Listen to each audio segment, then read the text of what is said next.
Hello everyone, आज हम study करेंगे केमिस्ट्री ऑफ सॉइल पोटेशियम। तो हमारा जो पोटेशियम होता है वो कैसे सॉइल में फिक्सेशन होगा, उसका कैसे वो मिनरलाइज्ड होगा, कैसे अवेलेबल फॉर्म में आएगा और किस किस फॉर्म में वो सॉइल में प्रेजेंट होता है। तो इन सब के बारे में हम स्टडी करते हैं।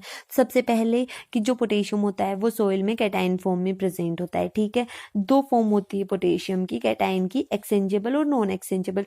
जो एक्सचेंजेबल होता है वो इजीली रेडिली अवेलेबल होता है। ठीक है, नॉन एक्सचेंजेबल ज़्यादा होता है और ये इजीली अवेलेबल नहीं होगा। उसके बाद में 90 to 98% पोटेशियम होता है ना, वो प्रेजेंट होता है स्ट्रक्चरल एलिमेंट की फॉर्म में। और जो स्ट्रक्चरल एलिमेंट होते हैं ना उनको हम लैटिक्स बोलते हैं। ये कुछ नहीं है, स्ट्रक्चरल एलिमेंट ही होते हैं जिनमें पोटेशियम प्रेजेंट होगा।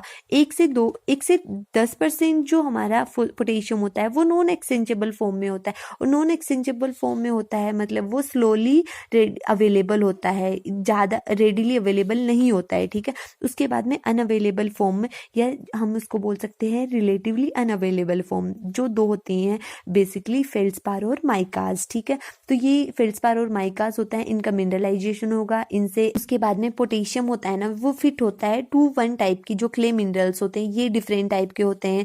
हमने फॉस्फोरस में देखा कि 1-1 टाइप का भी था और 2-1 टाइप के क्ले मिनरल्स भी होते हैं। इसमें अलग अलग बाइंडिंग साइट्स होती हैं जहाँ पे जो पोटेशियम जाके बाइंड हो जाएगा।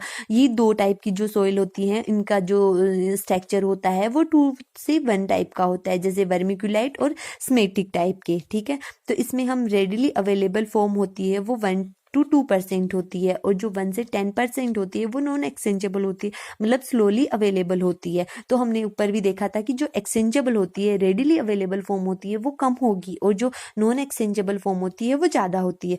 उसके बाद में हमने देखा कि जो हमारे पोटेशियम के जो मिनरल्स होते हैं फेल्ड्स्पार और माइका, जो कि जिनको हम अनअवेलेबल फॉर्म भी बोल सकते हैं, उनसे हम नॉन एक्सचेंजेबल फॉर्म में, उससे फिर एक्सचेंजेबल, और वहाँ से सॉइल सॉल्यूशन में जाएगा और उससे प्लांट्स की रूट्स में जाएगा, प्लांट्स इसको यूज कर लेगा।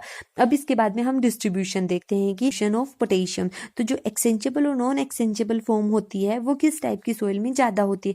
एक्सचेंजेबल पोटेशियम होता है ना, वो ब्लैक कॉटन सॉइल में ज़्यादा होगा, और इसको हम वर्टिक सॉइल भी होती है, एक वर्टिक टाइप की सॉइल होती है, वर्टिक सॉइल, जिसमें भी एक्सचेंजेबल पोटेशियम ज़्यादा होता है। और जो रेड ट्राइड सॉइल होती है, एलुवियल सॉइल होती है, उसमें पोटेशियम, एक्सचेंजेबल पोटेशियम की क्वांटिटी कम होती है। और जो नॉन एक्सचेंजेबल फॉर्म होती है पोटेशियम की, वो एलुवियल सॉइल में ज़्यादा होती है compare to laterite soil. Laterite soil में कम क्यों होती है? क्योंकि हमने फॉस्फोरस में पढ़ा था कि इसमें काइलिनाइट बनता है जिसकी वजह से जो फॉस्फोरस को एब्जॉर्ब पोटेशियम फिक्सेशन।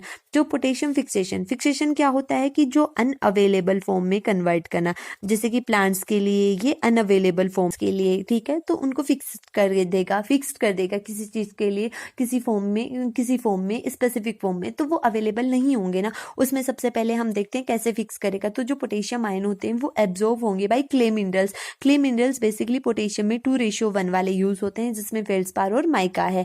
तो 2:1 वाले जो potassium ion absorb by the clay minerals, जो क्ले मिनरल्स 2:1 वाले जो हमने ऊपर पढ़े थे, जिसमें था वर्मिकुलाइट और स्मेटिक, तो ये क्या करते हैं, इनमें डिफरेंट बाइंडिंग साइट्स होती है, जो कि स्पेसिफिसिटी होती है is different for potassium. Like अलग अलग सॉइल होगी, उसमें अलग अलग वर्मिकुलाइट और स्मेटिक्स होते हैं, तो वो अलग अलग टाइप की बाइंडिंग साइट्स होती हैं और अलग अलग क्वांटिटी में पोटेशियम को फिक्स करते हैं। ऐसे नहीं है कि ये सब में सेम ही करेंगे। इसमें 3 साइट्स होती हैं basically, planar surface, aged surface और एक होते हैं इंटरलेयर। प्लेनर सरफेस होती है उसको पी पोजीशन बोलते हैं, एज्ड होती है ऑफ लेयर्स उसको ई पोजीशन, और जो इंटरलेयर स्पेस होता है उसको आई पोजीशन बोलते हैं। तो जैसे ये हमारी सॉइल के होराइजन्स होते हैं डिफरेंट, ठीक है। तो इसमें क्या होगा, प्लेनर सरफेस यहाँ पे होगी पी पोजीशन, ठीक है।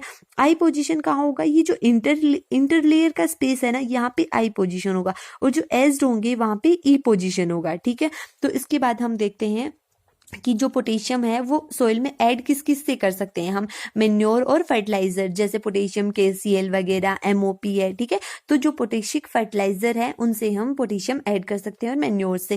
फैक्टर्स जो अफेक्ट करते हैं पोटेशियम के फिक्सेशन को, जैसे चार्ज डेंसिटी, अगर पोटेशियम का फिक्सेशन अच्छे से होना चाहिए तो उसके लिए नेगेटिव चार्ज होना चाहिए। जो हमारी इंटर लेयर्स है, यहाँ पे जो स्पेस है वहाँ पे नेगेटिव चार्ज होगा तो पोटेशियम का फिक्सेशन ज़्यादा होगा। और एक ये कि इंटर लेयर जोन को एक्सटेंड कर दो। लाइक पोटेशियम कहाँ फिक्स हो रहा है, इन 3 में हो रहा है ना, तो हम जो इंटरलेयर जोन है उसको एक्सपेंड कर देंगे, उसको इंक्रीज कर देंगे, ठीक है। तो वहां पे ज्यादा पोटेशियम फिक्स होगा ना।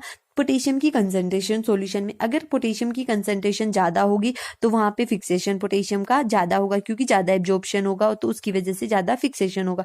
उसके बाद में nature and concentration of competing cations in the surrounding of medium, जैसे जो भी हमारा पोटेशियम फिक्सेशन हो रहा है रूट्स के आसपास, तो उसके आसपास जो भी मिनरल्स वगैरह अदर आयंस हैं उनकी कंसंट्रेशन वो किस तरीके से कंपटीशन कर रहे हैं वो भी मैटर करता है।